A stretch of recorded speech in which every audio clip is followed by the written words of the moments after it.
What is up, guys? Back in today with another reaction to Gachiakuta, this time with episode 5, I think. We had a week break.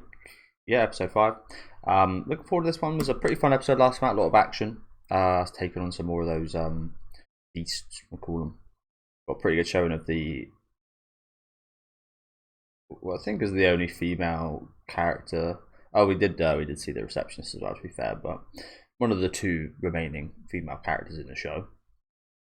She was pretty cool. I do think they maybe overdid it a little bit with her haircut and stuff. Like, I get that's a big part of her personality, but almost every line she said was something about haircutting.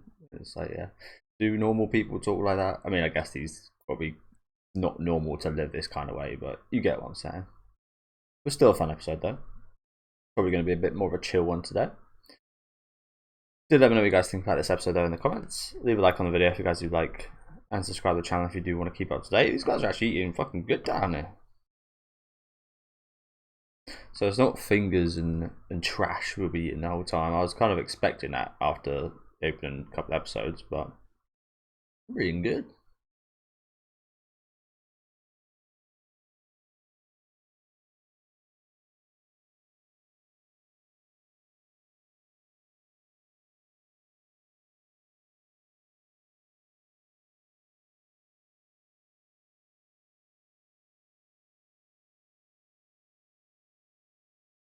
It crapped out. I don't remember that.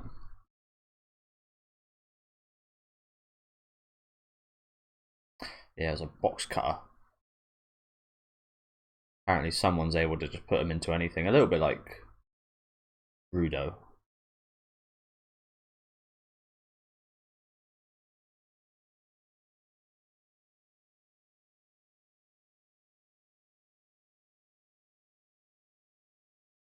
Fair enough.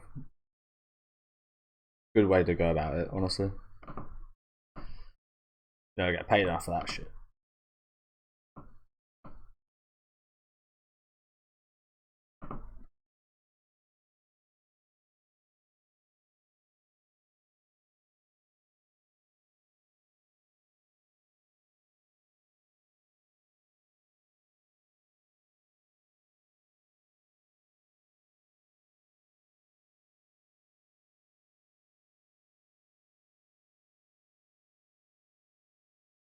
He did save a life, and he saved him back. If he didn't save him initially, he might have died because he wouldn't have saved him back.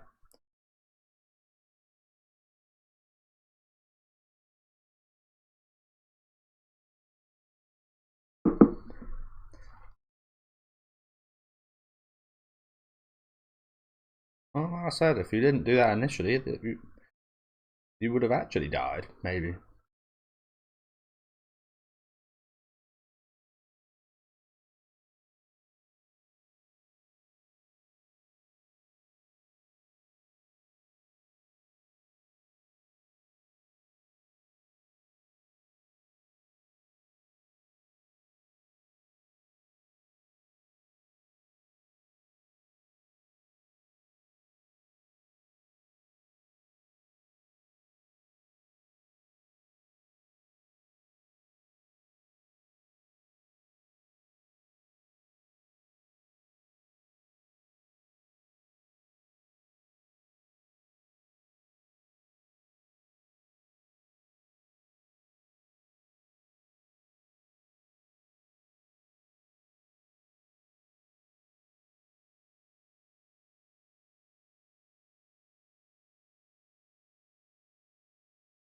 How do you do that then? I feel like you shouldn't.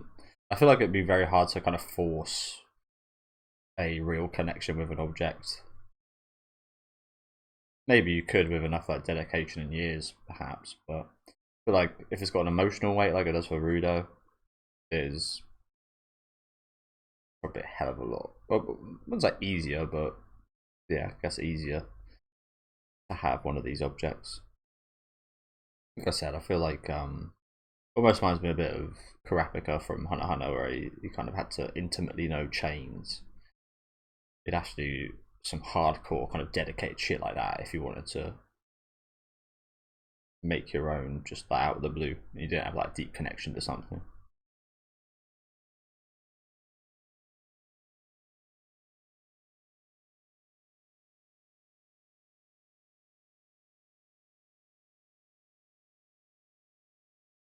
This is nice. First time he's almost kind of getting treated like a kid since that first episode.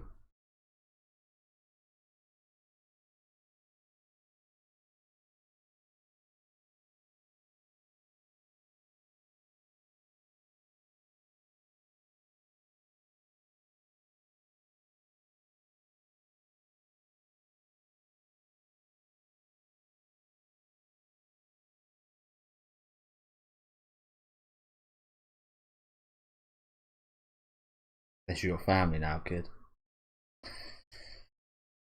This your family now. And yeah, definitely have some good fucking food before you go back to the trash.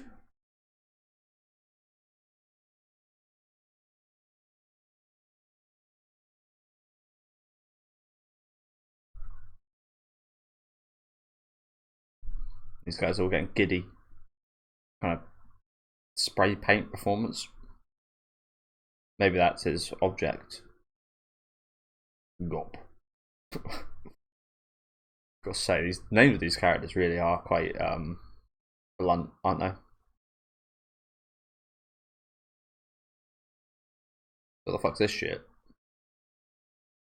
It's gonna end up being something amazing, isn't it? But it does just look like a bunch of nonsense.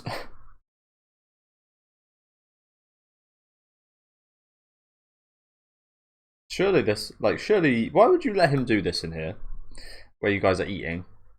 I mean, he's smoking in here, to be fair as well, but why would you let him make this place smell like chemicals and spray paint in this place?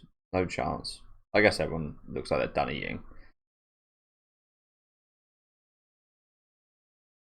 So yeah, here's one of these.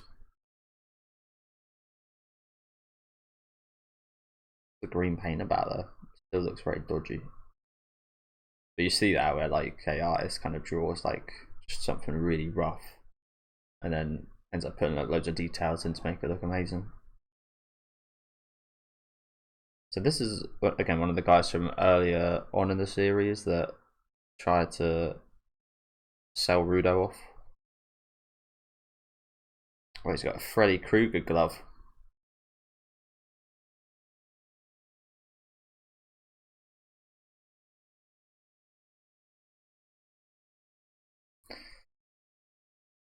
Oh, Freddy, son of 1,000 maniacs.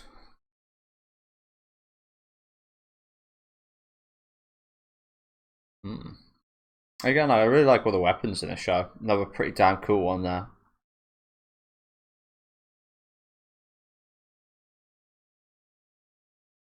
Pretty brutal as well. Maybe what I said about the names is kind of true for this whole series, to be honest. It's very blunt, very to the point, isn't it? Very brutal. I feel like we've seen that with in regards to what I said earlier about the first time Rudo got treated as a kid for a fair few episodes now. It is a kind of very brutal awakening to him being sent down here in general, isn't it? Very, you better grow the fuck up right now. Oh, is this place saying you ain't surviving here?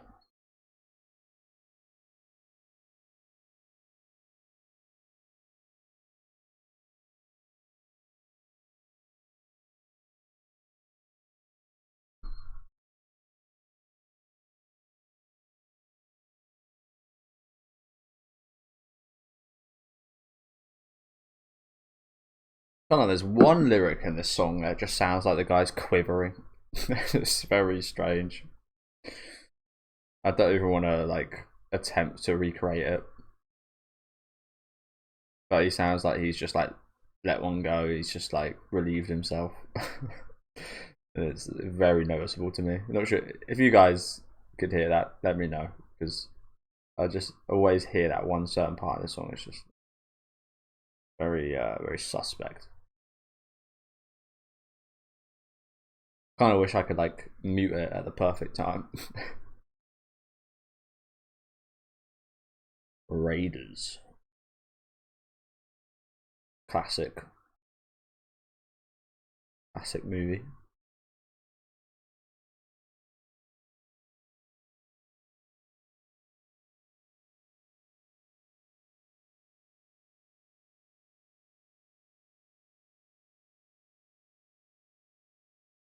Yeah, still no sign of the leaders though.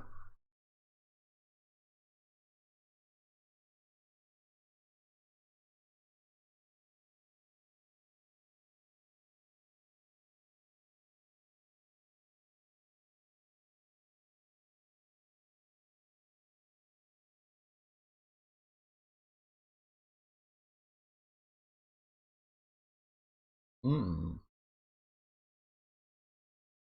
Interesting.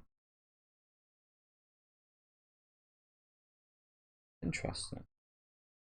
Well, I kind of doubt it, just considering the fact that he's probably in a very similar position as Rudo was when he got here. So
and yeah, they are nice guys. I was just gonna say like, this is a nice group we got here, isn't it?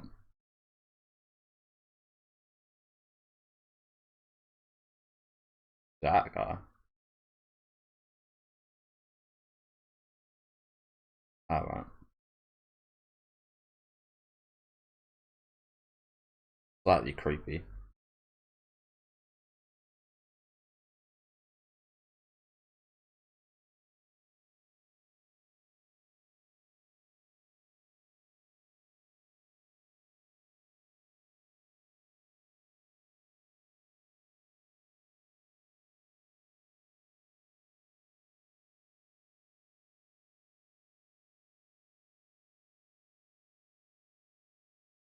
I think probably so. I assume so. Masaka. I don't believe you. I don't believe you.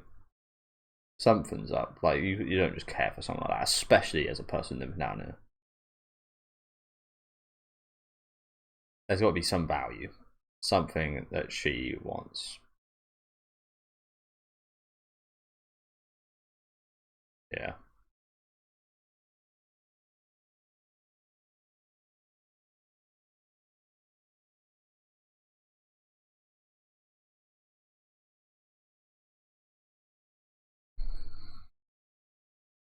Indeed.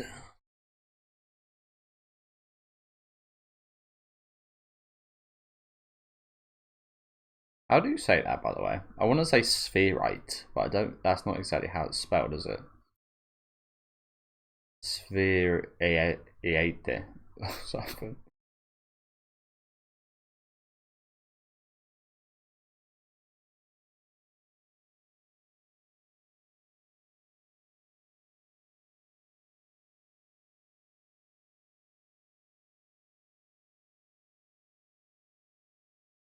This woman's strong.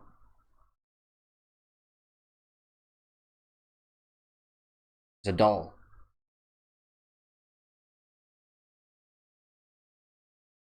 So she's talking about him. Okay.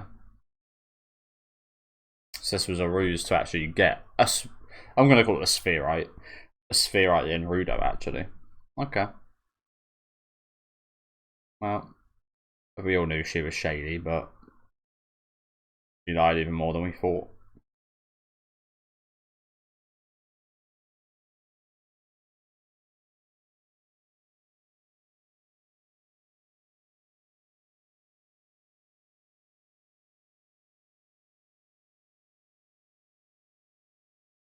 Oh crap. She wasn't even human?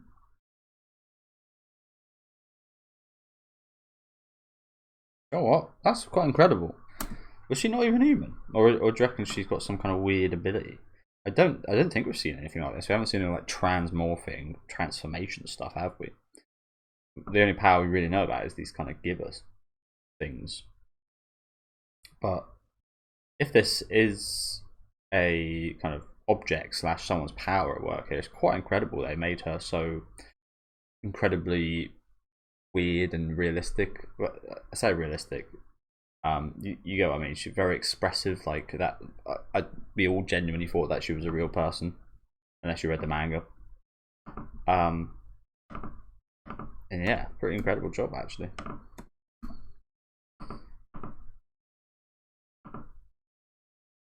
So what is it? Sphere. So it is sphereite. I just wouldn't expect there to be an E before the ite.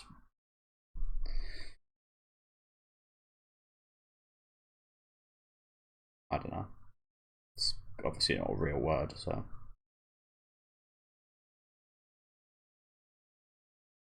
No big deal.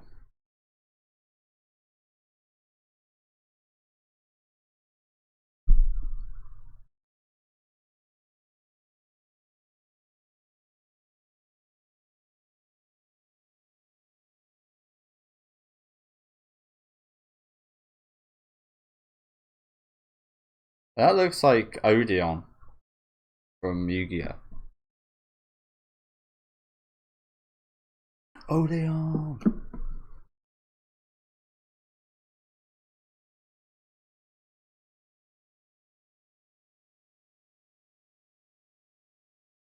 And they're noticed by their purple lights, are they?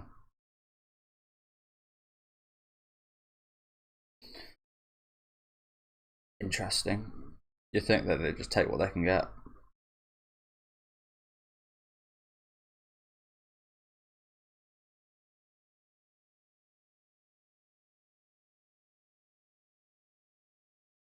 Just gonna leave him. It's 2v1 here.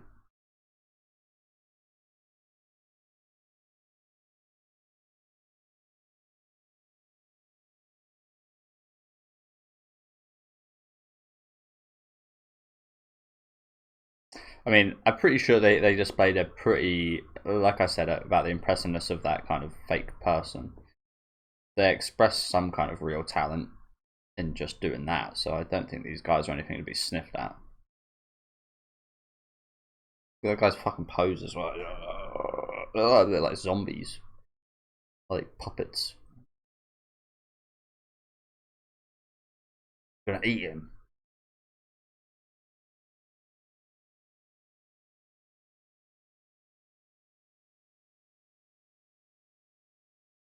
Okay.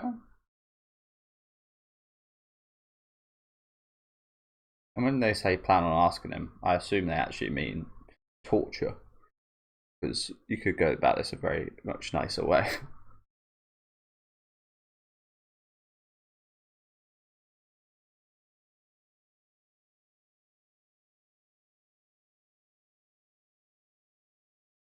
Yeah, so she's got this weird.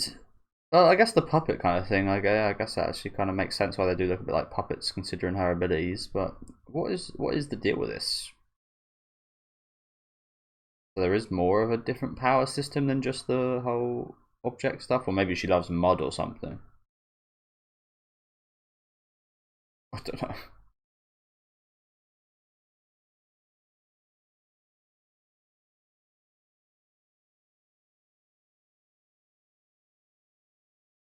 Well, I think their point is they're probably just like innumerable.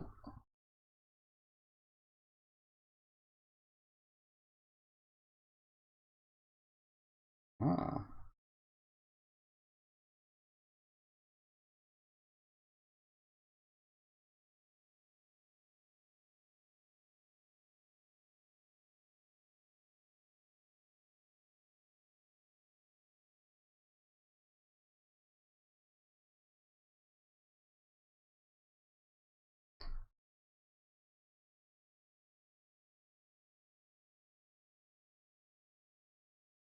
So these things are coming from that object that she loves there.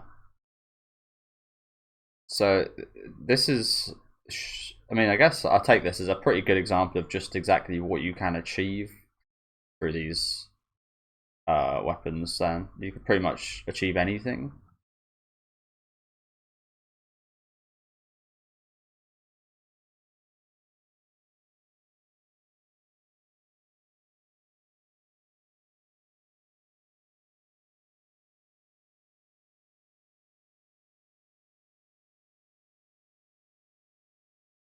Oh, it's like the dagger from JoJo's,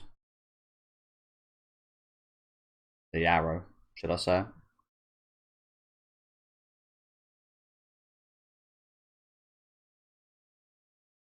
But they really made a fucking terrible choice leaving this guy here by himself, didn't they? Honestly, against opponents they really know nothing about.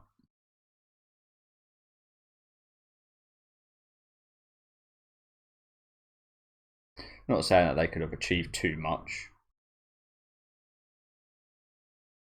even if they were here, but yeah.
Oh shit.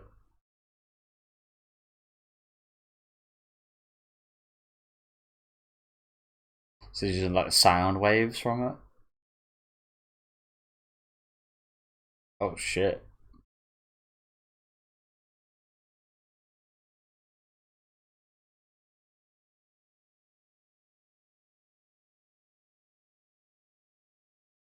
Oh that. See, I think he used the sound there, the vibrations. Oh fuck. It's Freddy. Which is interesting because he didn't notice him when he used those sound waves. Is that episode over, really? Wow, that was incredibly quick, wasn't it? Not even sure why. Didn't there wasn't even that much action. Like the second half of this episode, yes, but why'd that feel so fast? But yeah, good episode. Good episode. Nice bit of action there at the end. I really like that last scene there. The kind of music they put in there was awesome. And yeah, clearly, as I said a minute ago, it seems like almost, I wouldn't say limitless, but there's a lot of possibilities to these weapons than just being powerful and strong.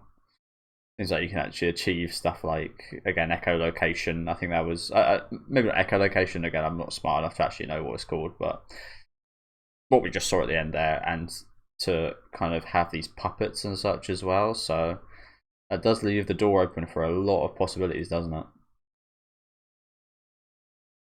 It's not just imbue weapon with aura and power and make it stronger, which is pretty much all we've seen so far, I think.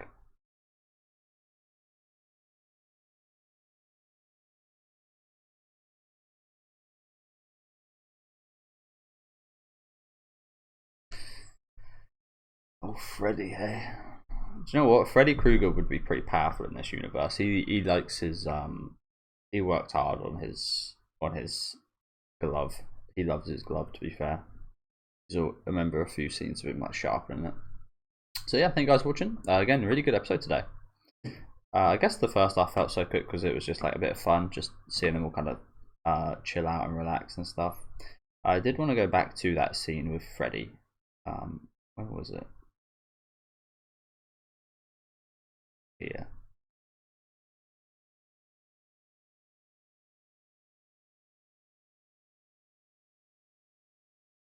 He looks like that guy from Korn. You know, sing "Freak on a Leash." That's pretty much the only song I've ever heard by them. But yeah, he looks like that guy, the white guy with the dreads. Although I think you can just say any white guy with brown hair kind of looks like him, with dreads anyway.